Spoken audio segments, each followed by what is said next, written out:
ارتقا پیدا کردن مثل شما، یعنی میخوام ببینم این وابستگی خانواده شما نقشی نداشته تو ارتقاتون؟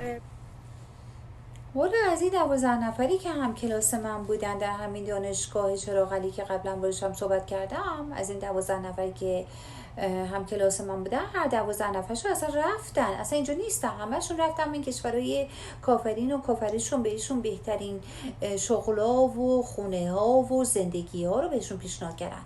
خب جذاب نیست اینجا جذبه نداره، اونجا خیلی جذبش بهتره. اونجا اصلا این کافران آدمای جذابی هستن، پیشنهاداشون خیلی جذابه، اصلا بوی خوبی میدن، اصلا بوی جذابی اینا تو پیشنهاداش. اصلا یه وبسایت خیلی جذاب به اسم لینکدین دارن که قیمت‌های بالا آفر میکنن. برای همین تمام همکلاسیای من اصلا اینجا رفتن، همشون رفتن، اصلا جذابانه با جذبه رفتن اونجا. من خب دیگه منم دارم کوچ میکنم میرم. البته ما به هلیکوپتر داریم نگاه میکنیم کشورهای مختلف و ببینیم آیا هندوستان بریم که فامیلامون هستن یا بریم کانادا. خب داریم سرچ میکنیم دیگه، ما هم داریم تحقیق میکنیم ببینیم کجا بریم. شما متخصص چه رشته هستین تو صنعت نفت؟ من تحصیلیم چیه؟ خب چند تا به شما بگم اگه شما کی چیزی هستی.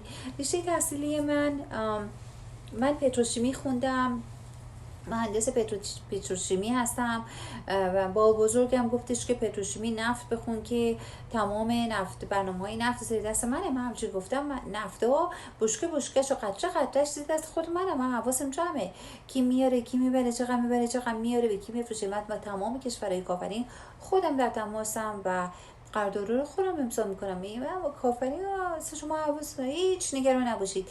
رشته پتروشیمی خیلی رشته خوبه. با بزرگم گفت عزیزم تو پتروشیمی بخون چون که سرمایه کشور نفته.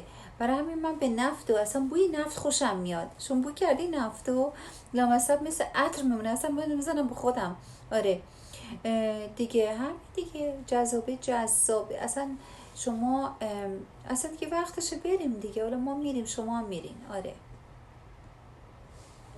میتونم معدل لیسانستون رو بدونم؟ معدل لیسانسم چند بوده؟ وای خیلی بی‌تربیتی. دو چیزو همیشه در زندگیت حواست جمع باشه، سوال نکن.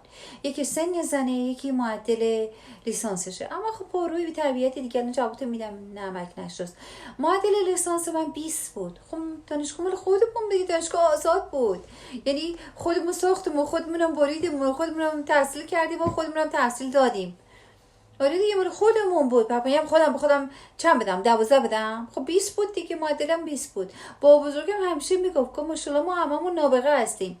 اگه نابغه نبودیم که الان 40 سال اینجا نبودیم. الان خب دیگه جذبه‌اش رو از دست داده دیگه، جمع شده باید به جمع کنیم بریم. اما 4 سال خب بد نبود. It was a great ride. Yes.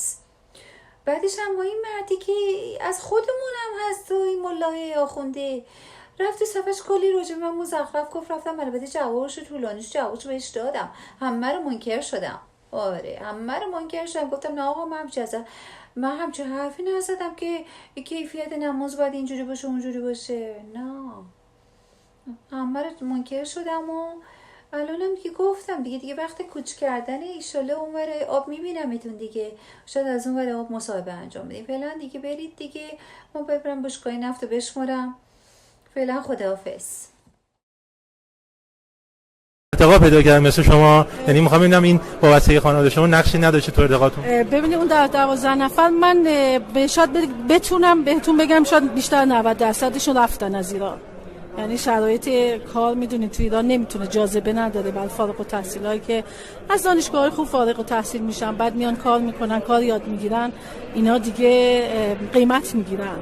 بعد خب شرکت‌های خارجی یا برای ادامه تحصیل و اینا جاذبه پیدا میکنه و میرن از کشور. من فکر میکنم که اکثرشون رفتن.